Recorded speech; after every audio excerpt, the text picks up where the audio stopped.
روزانہ کہیں نہ کہیں کوئی بیٹھک یا میٹنگ اس موضوع کے اوپر لگاتار چلتی ہے. کہا یہ جاتا ہے ایک سوال ہر جگہ، ایسے کیسے ہو جائے گا، ایسے کیسے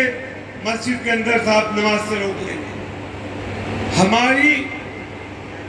قوم کے نوجوان اور لوگ یہ سوال جب کرتے ہیں تو ایسا لگتا ہے کہ انہوں نے نہ تاریخ پہ نگاہ ڈالی اور نہ حقائق جو ان کے سامنے ہیں ان پہ روشنی ڈالی، نہ انہیں دیکھا. سب سے بڑی مثال ایسی دلی کے ہی اندر سینکڑوں مسجدیں ملیں گی جن پہ قرآن مجید کی آیتیں لکھی ہوئی ہیں، قرآن مجید کی آیتیں، اور ان مسجدوں کے اندر نماز نہیں ہو سکتی، آوارہ گردی ہو سکتی ہے، نماز نہیں ہو سکتی. شاہ مردہ کا ہی جو قبرستان ہے، جو یہ لودھی گارڈن کے نام سے ہے، یہ قبرستان ہے اصلی. اس کے اندر آپ مساجد جا کے دیکھیں، اتنی بڑی بڑی مسجدیں جن میں قرآن مجید کی آیتیں لکھی ہیں، وہاں نماز نہیں ہو سکتی. اسی طریقے کا ایک بل آیا تھا، اسی طریقے کا، جس میں اس ٹائم یہ کہا گیا تھا کہ جن مسجدوں میں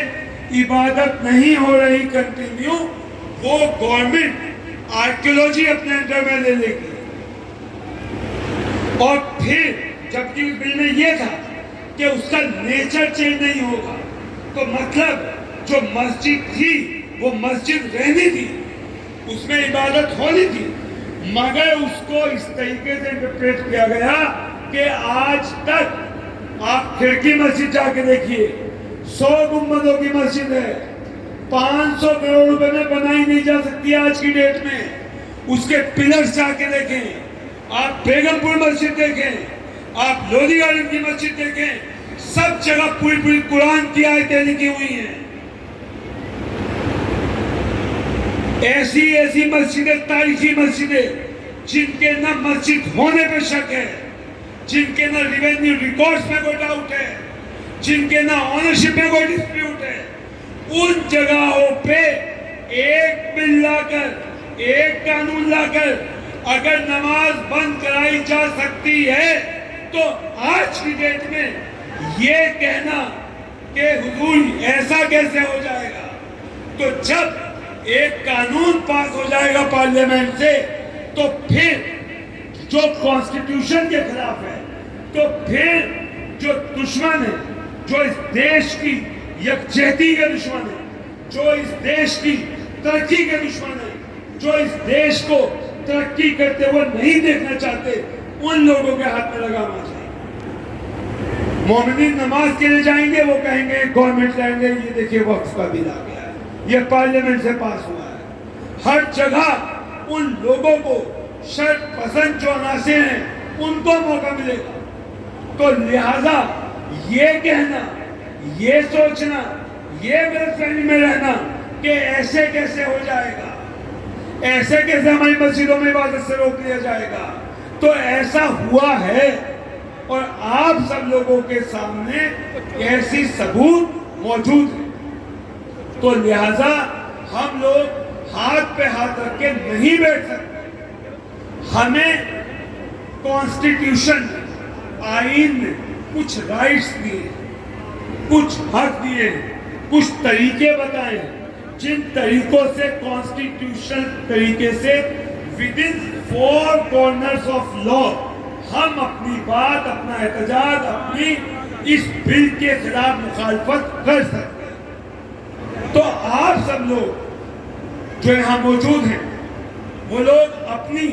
ذمہ داری سمجھتے ہوئے آئینی طریقے سے اس بل کے خلاف لوگوں میں بیداری پیدا کریں، جو ایک بہت اہم ضرورت ہے جس کی آج کے وقت ہمارے نوجوانوں میں، ہماری دور دراز کی بستیوں میں،